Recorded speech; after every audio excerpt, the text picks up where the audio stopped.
السلام عليكم ورحمة الله وبركاته. كسو دوادا مقالكان وانيغو عبد الحليم علي.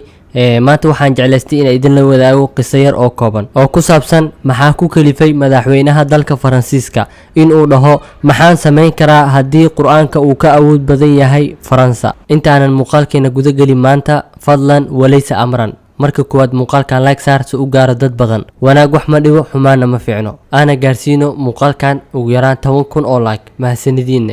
sanadkii 1930 waxa ay Faransiisku qabsadeen xafladooyin badan oo dhowr ah waxayna u dabaaldegayeen inay ka soo wareegatay 100 sano qabsashadii wadanka Algeria ama Jazaa'ir.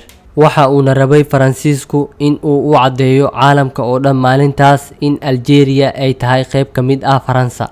waxa ayna sidoo kale sameeyeen tijaabo soconayso muddo 10 sano ah.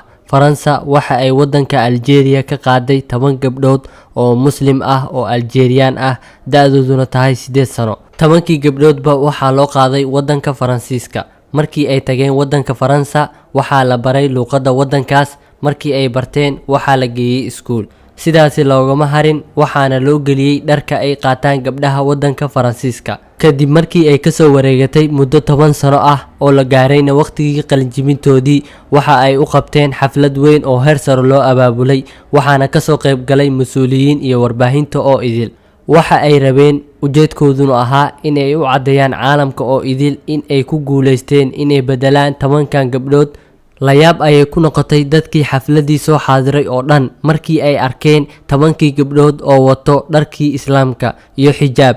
la yaab ayay ku wada noqotay mas'uuliyiintii soo xaadiray xafladda. warbaahintii dhammaan waxa ay ku jeesteen wasiirkii la oran jiray Lacoste. waxa ayna ku dhaheen maxay ka qabanaysay Faransa Jazaa'ir 100kii sano.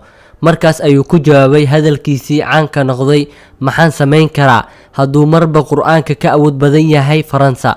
kadib 90 sano qaasatan maalin jumco ah oo taariikhdu ahayd 9 Oktoobar 2020 waqti madaxweynaha Faransa Macron iyo mas'uuliyiin kale ay ku sugnaayeen gudaha garoonka si ay u soo dhaweeyaan Sophie oo ahayd haweeney Faransiis ah oo lagu afduubtay wadanka Mali kadib markii la soo daayay. waana 75 jir. waxa ayna la shaqeyn jirtay hay'adaha caawiya carruurta. waxa ayna ku sugnayd wadanka Mali oo ahayd halkii ay deganeed. waxa ayna afduubneed ku dhawaad 6 bilood taasoo Ilaahay uu u qadaray in ay qaadato diinta Islaamka. markii ay diyaaradii ka soo degatay waxa ay habsiisay wiilkeedii. waxa ayna ku tiri waxaan ahay muslimad maanta kadibna ma aha magacayga Sophie ee waa Maryamo. waxa ayna islaamnimadeeda ka hor cadeysay oo ka hor sheegtay dadka hortooda waliba ayada oo ku faraxsan magaceeda cusub ee Maryam.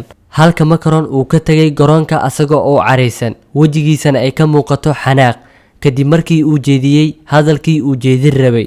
waxa uu aamini waayay islaamnimadii Maryam. waxa uuna garoonka ka tagay asagoo uu ku celcelinayo hadalkii oo horay uu u dhahay Lacoste oo ahayne maxaan sameyn karnaa mar haddii Qur'aanka uu ka awood badan yahay Faransiiska. waa ku mahadsantihiin daawashadiina. waxaan isla soo gaarnay muuqaalka gabagabadiisa. fadlan walaysa amran haddii muuqaalka aad like saarin weli hadda saar insha Allah. channelkeena hadda ku cusub tahayna fadlan subscribe saar. waana mahadsantihiin fi amaanillah. wassalaamu calaykum waraxmatullaahi wabarakaatuh.